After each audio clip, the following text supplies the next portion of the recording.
So after interviewing Andrew Tate, Michael Franzese interviews Tristan Tate, and what he has to say is going to shock you. I'll let the video play out, and I'll give my thoughts in between. Check this out. You're a Christian. You and I have that in common. Indeed. And Andrew is not of that faith at this moment, although he reacted really well when I spoke to him about Christ. And I said, there's a definite separation there. If we're right as Christians and the only way to get to eternity in heaven is through Jesus Christ, that's something you really need to explore. And have you had conversation with him on that? Yeah, it's a conversation that I have very often. It's actually not something that I ever publicize. So me and Andrew will not sit on podcasts and have our disagreements about religion, but there certainly is a disagreement there. However, I don't think it would be very difficult to find two men who are as strong a mind as Andrew and I. So in a way, I just let him do his thing and let me do my thing. People assume because we're the Tate brothers, we get arrested together, we go to jail together, that we agree on 100% of every single world issue. We don't. We're still two individual men with our own individual lives and our individual outlooks on the way that we do things. We're not carbon copies of each other. We've just inherited lots of similar traits that we got mainly, I guess, from my father that makes us similar. But I don't, invest my time in trying to change his mind on something when I believe that the truth will be revealed to him eventually. Mm-hmm. Does that make sense? Yes. I know he's got a lot more years to live, hopefully, if they don't do anything stupid to us. So I let him run his path. I'll let him run his course. It's not a discussion that we have, and it certainly never turns into a heated debate. But I respect his customs. He respects mine. Yeah. He was at church with me on Easter a few days ago. He did Orthodox come? Christian Easter. Yeah, no, he came with me. Mm-hmm. It was beautiful. During Ramadan, I'll fast throughout the day and eat only in the evening, just out of respect for him, because I don't want to be in his face eating a sandwich. But that's just basic common courtesy and brotherly love. Yeah.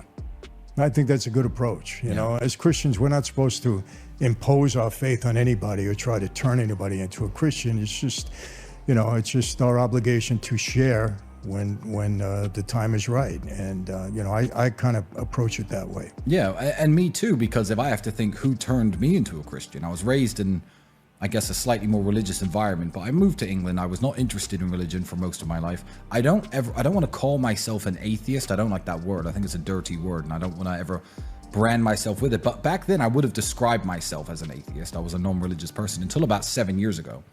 And when I think about the question, who convinced me to become a Christian? Nobody convinced me. Nobody convinced me. I think I moved to this beautiful Christian country. I saw the way that... So I agree with Tristan here. A lot of times we as Christians, we get caught up in trying to convince people of their sins, of their wrongdoing. But it's not, in reality, it's not our job. In John 16:18, it says, when he, the Holy Spirit, has come, he will convict the world of sin and of the righteousness and of judgment. So it is not our job to convince, but it is our job to go out there and give them the good news. So also in Mark 16:15, it says that Jesus told the disciples to go out there and preach the good news to all creation, preach the gospel to all creation. Let's get back into it. Society was, more closely held together. You probably see this in the Italian American community. Yes. And you remember it from growing up. And I thought, okay, there's something to this. Let me explore this myself. And it was very much an internal journey that I decided to take without somebody saying, hey, Tristan, you should be a Christian because X, Y, and Z. So just as that's the way I became a Christian, I wouldn't want to be the guy to tell anyone you need to believe this or else. I don't ever want to come across that way. So I let people run their own path, especially people I care about. I think if Andrew was making a cataclysmic mistake that was bad for our audience, bad for him, bad for me, bad for us as brothers, bad for us as a family, then it's my duty to call him out. But I mean, he's reverted to Islam. The man doesn't drink anymore. He's a lot more focused on his work. I don't see any negative side effects it's had on him. So I'm going to let him run his race. I'm going to let him live his life. He's older than me as well, so he has that little bit of older brother authority that I can't really use on him. He's How much older? A year and a bit. Oh. Like, we're almost the same age, but a year and a bit. No, I think that's the right approach, and there's I forget the verse in the Bible where Jesus was asked, what is your role here on earth? And his response was very telling. He said, not to lose one soul for my Father.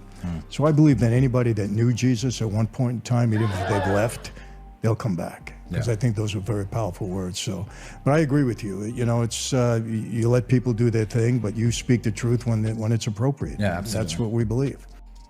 The fact of the matter is we all have free will. and we can all choose how we live our lives. One thing's for sure, the Bible tells us that tomorrow is not guaranteed, so it behooves us to today do what we must and not wait till tomorrow. So if you believe, get your life straight today. Free will is a whole other matter. People always want to blame God for everything, but they also have a problem if God takes away free will.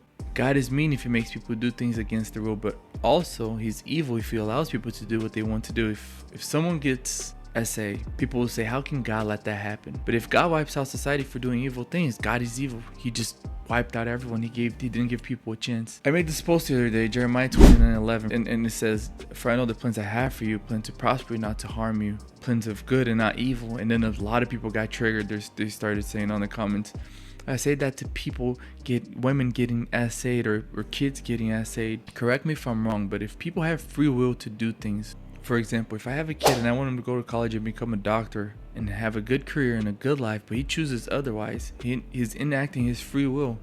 My plans for him were good, but he chose otherwise. He chose to act in his own way, in his own accordance. I can't be blamed for his choices for whatever happened in his life after that. That's how free will works. When someone chooses to do something evil, it's not God's doing, but it's people choosing to do these things. It's not God allowing, but it's God gave us free will to do these things, and it's people acting on that free will. With that being said, we'll go ahead and end this video right here. If you guys got some value from this video, make sure you guys drop a like and subscribe. We'll see you in the next one.